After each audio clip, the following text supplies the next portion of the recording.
साथियों, अगर आप पीएमएल एक्ट पढ़ रहे हैं तो आपका सामना जो है एक इम्पॉर्टेंट कंसेप्ट से होगा जिसको हम कहते हैं प्रोसीड ऑफ द क्राइम।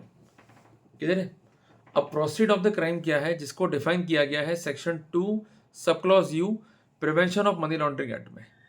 ये सेक्शन क्या बोलता है, जिसको समझना बहुत जरूरी है। देखो, मैं शुरुआत करने से पहले आपको एक बेसिक कंसेप्ट जो है क्लियर कर दूँ, क्योंकि जब एक्ट से पढ़ोगे तो इतना क्लियर नहीं होगा। देखो, जब भी हम कोई एक्टिविटी करते हैं तो ये ज़रूरी नहीं कि वो क्राइम हो। वो क्राइम कब बनेगी कि जब वो एक्टिविटी किसी कानून का उल्लंघन कर रही हो या उस कानून के वायलेशन में हो। कोई भी एक्टिविटी या तो क्रिमिनल एक्टिविटी होगी या होगी शेड्यूल ऑफेंस, जो कि डिफाइन किया गया है पीएमएल एक्ट को। यहाँ मैं आपको बात स्पष्ट कर दूं कि यह आवश्यक नहीं है कि हर क्रिमिनल एक्टिविटी शेड्यूल ऑफेंस जो है कॉन्स्टिट्यूट करता है पीएमएल एक्ट के तहत। Criminal activity something different from the schedule offence under the PML act. उदाहरण के लिए, अगर मैं किसी मामले में चीटिंग के पर्पस से फॉर्जरी करता हूं तो इसको डिफाइन किया गया है सेक्शन 468 ऑफ आईपीसी में। ये एक शेड्यूल ऑफेंस नहीं है पर एक क्रिमिनल एक्टिविटी है। पर अगर मैं फॉर्जरी कर रहा हूं बिल की या किसी वैल्यूएबल सिक्योरिटी की, तो ये एक शेड्यूल ऑफेंस है under the PML act. Clear हो गया आपको?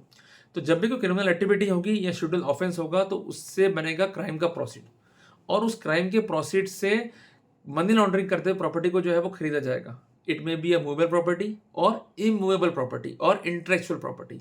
तो प्रॉपर्टी चाहे कोई सी भी हो, चाहे वो डायरेक्टली ओन की गई हो या इनडायरेक्टली ओन की गई हो, या उस पर आपका कंट्रोल हो या उस पर आपका मैनेजमेंट है, या तो वो आउटकम है शेड्यूल ऑफेंस का या वो आउटकम है क्रिमिनल एक्टिविटी का, then it would be a proceed of crime. किधर हो गया? बहुत सिंपल सी बात है। पर यहाँ पर एक बात समझना और भी जरूरी है पार्ट नंबर 2 में, कि उस प्रॉपर्टी की वैल्यू क्या होगी। अगर प्रॉपर्टी इंडिया में है तो उसका मार्केट वैल्यू जो भी है वही इस प्रॉपर्टी की वैल्यू है। अगर वो प्रॉपर्टी इंडिया से बाहर है तो जो उस कंसर्न देश में उस प्रॉपर्टी का वैल्यू है, उसके इक्विवेलेंट ही उस प्रॉपर्टी का मूल्य जो है आका जाएगा, और उसी मूल्य के आधार पर जो प्रोसीड ऑफ क्राइम है उसकी गणना की जाएगी। तो साथियों, उम्मीद करता हूं कि इस कंसेप्ट ने आपको एनलाइटन किया होगा।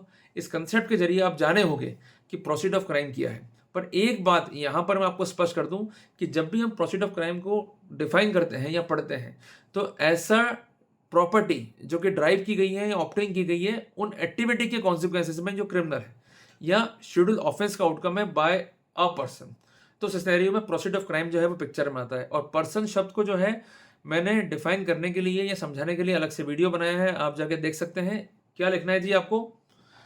Person definition under PMLA by सोनी एरिना।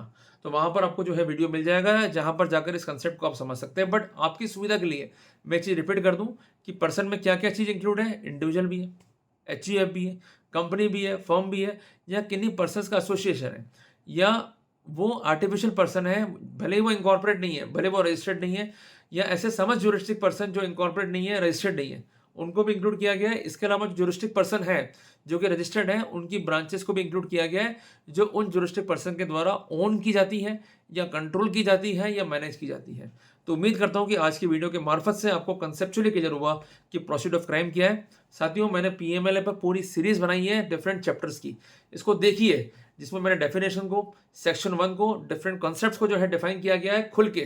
तो साथियों, काफी इंपॉर्टेंट सीरीज है, क्योंकि आए दिन ट्रैप बढ़ रहे हैं ईडी के, तो कम से कम आप इनलाइटन रहेंगे, मजबूत रहेंगे, तो चीजों का सामना जो है आसानी से कर पाएंगे। तो साथियों, मिलते हैं एक नए टॉपिक के साथ, तब तक के लिए जय हिंद, जय भारत।